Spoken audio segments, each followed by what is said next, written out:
So, Josh Reese here, Ben DuBose there. This is the Red and Orange Report. We're doing a little wrap-up on the current game the Rockets just played against the Cavs. Beat them in a thriller, and it's nice to get a win against the LeBron with Cavs. Yeah, that was about the most intense regular season game I've ever seen.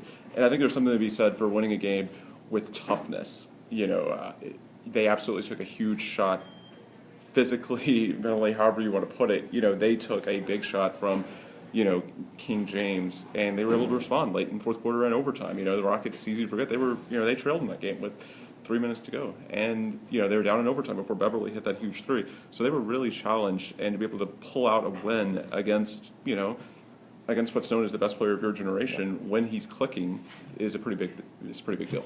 So Ben, a bunch of the talk coming into the game was the Cavs are going to be playing this game without Kyrie Irving. Yeah. If I hear one more person say that the Rockets were playing the game without Dwight Howard, who is arguably better than Kyrie Irving. Realistically, you want to beat the game against LeBron James. He's in the game. You beat him. This was LeBron James against James Harden, and passing the torch almost, kind of. Maybe you don't want to say that not so quite, much. But James has got to do it in the playoffs to push that. But James didn't have Dwight, LeBron didn't have Kyrie, but they had each other. So no excuses. It was a game that the Cavs easily could have won, but the Rockets made the plays late when they had to. And speaking of LeBron, we just got to give enormous respect to Trevor Ariza. When I say toughness to close out one of the best teams in the league, LeBron had 37 points on 35 shots. Yeah. That is Russell Westbrook levels of inefficiency. And it was just because Ariza did such a good job of, number one, defending, but two, defending without fouling. He went straight up. He forced long jumpers. When LeBron drove the paint, he went vertical. That's the phrase that Mikhail used in the postgame. He did such a good job of not letting them get to the line. And, of course, a few times he did. LeBron helped the Rockets by choking in Nick Anderson fashion. Yes. But, the real story was Ariza not letting LeBron take over the game late like he does against so many teams. And that's the value that he gives you over Chandler Parsons. We've talked all year long about the lack of a second facilitator, the lack of a creator, and there are a lot of nights where, you do miss Chandler Parsons, and you miss some of the things that he brings to the table. But at the end of the day, Ariza may be an upgrade for you because of the toughness, because of the things he does, like tonight against LeBron James, the best player of our generation. Yep. He made him work. He made him have, like I said, 37 points and 35 shots. That's realistically one of the most inefficient nights of his entire year. And it goes back to what Mikhail said pregame. Mikhail told us before the game that, it's not the 30-point nights from LeBron that he fears. It's the 22 points and 13 assists when LeBron's being efficient, acting as a facilitator. That did not happen tonight. Trevor Ariza made LeBron just a one-on-one, basically, jump shooter, a Russell Westbrook clone. Trevor Ariza made everything LeBron got tough. You're going to give up points against LeBron James, but if you want to succeed, you make it tough. Against LeBron, and Trevor Ariza did. Me and Ben split up the kind of the duties here. He went and covered the Rockets post game. I did. I was in the Cavs. Share some stuff that you were hearing with the Rockets. What were they saying post game? The biggest thing I took away was the toughness aspect. Beverly went out of his way to grab us, said, hey guys, I want to give you an unsolicited statement after he talked to us, and no one asked us specifically about Ariza. And he said, you know what, I think Ariza should be an all-NBA first-team defender.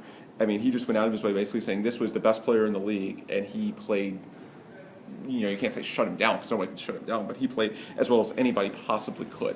And that toughness, it resonates. I've also got to say, Beverly was pretty chirpy. He had a nice game, for him. Let's look at this: 4 of 7, 3 of 5 from 3, 12 points, 5 rebounds. 5 assists. He really picked it up. One thing I like, after Beverly got in that little scrape with LeBron, he really picked it up. He made some huge shots, and he was, active on the glass too in a game where they obviously needed help inside, rebounding against Cleveland's bigs. I thought it was pretty telling. Beverly got a huge rebound late in regulation, and James got the big rebound after LeBron's second missed free throw with 3 seconds to go. So, you could just tell Beverly and Ariza were impressed with the toughness. And this is a game, you always wonder about, how much is physical and how much is mental. And last year's team definitely had a physical edge in the sense that, Parsons and Jeremy Lin give you so much, more options on paper with creating shots, breaking down the defense, where you hope that this year's team is better is on the intangible side, with the toughness of guys like Beverly and Ariza taking on larger roles resonates with the team. And at least for one night,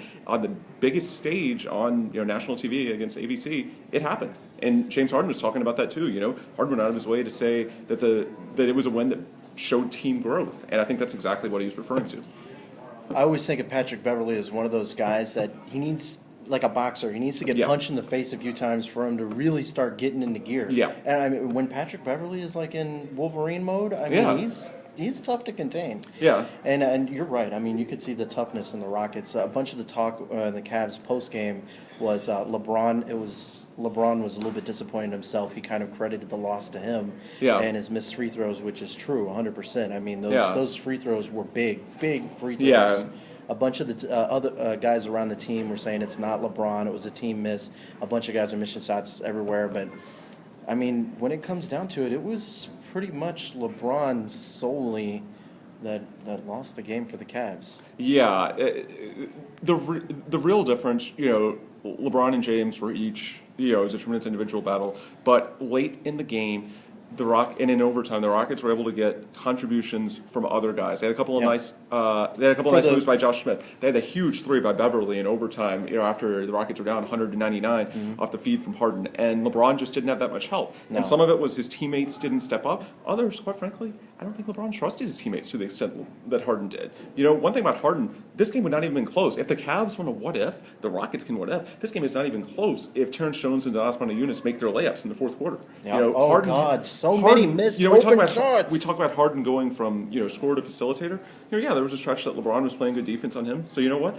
He did a great job getting his teammates involved. They just missed point blank shots. So if the Cavs want to what if, the Rockets can what if too. But at the end of the day, the biggest difference, Harden's teammates stepped up. You had a couple of big shots elsewhere, whereas the Cavs, it didn't really happen. And part of it was LeBron just missing his shots. The other, and you credit Trevor Ariza for that. But the other, when did you really see LeBron pass the ball late? It was just, for the most part, every late possession was him dribble, either go to the line hard or go to the rim hard or just take a contested 20-footer. But, you didn't see that team play. And at least for one night, I think James Harden was more successful because he trusted his teammates more. Yeah.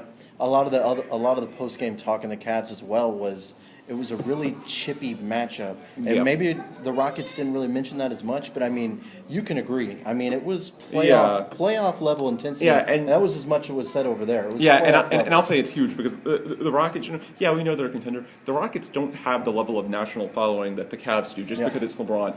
The Cavs take everyone's best shot every single night because of the Cavs, because they're LeBron, because of everything that went into his free agency, Kevin Love, etc. So for them, given that they take everybody's best shot to go out of their way and say that it was particularly chippy, that tells you it really was. So I think we have to finish up this podcast here with mentioning the next few games for the Rockets. They've got the Atlanta Hawks Grizzlies, Tuesday, Memphis and then Wednesday. Grizzlies at home. Yeah. I mean, this is a tough stretch for the Rockets. Our 5-game win streak right now. Yeah. And the Rockets are trending upwards. Yeah, it was a really, really huge win because I've gotten all these, they got to 40 before 20 to use the Phil Jackson, I've heard that a bunch logic. Actually. But and now they're 41-18. But this is a hellacious stretch. In 4 days, you play Cleveland on national TV in an overtime game.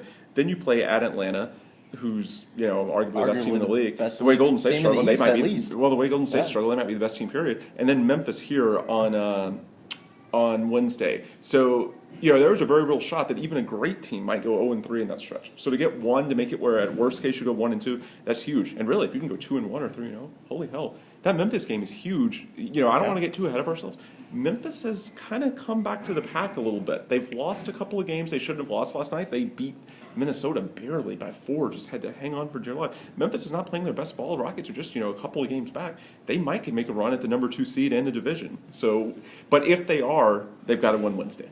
And it's all without Dwight Howard. We have to remember, the Rockets are eventually going to get Dwight Howard back in here. Yes. It's the growth is just insane for this team, and you can see they're just coming together right now at a key moment because after the All-Star game is when the games really start to count, and the Rockets are they're like I said, biggest takeaway for me, they are a group that's very comfortable in their own skin. They are very comfortable, the Rockets, with their teammates and who they go to war with. And, Beverly going out of his way to praise Ariza, who's, of course, his locker buddy, stuff like that. Mm-hmm. But I think they also relate to each other just because of how tough they are. And I think that whole team is developing the identity. We're seeing even Harden. Harden relished the challenge to go against LeBron defensively a couple of times. Actually had a huge block. Drew a huge charge at one point.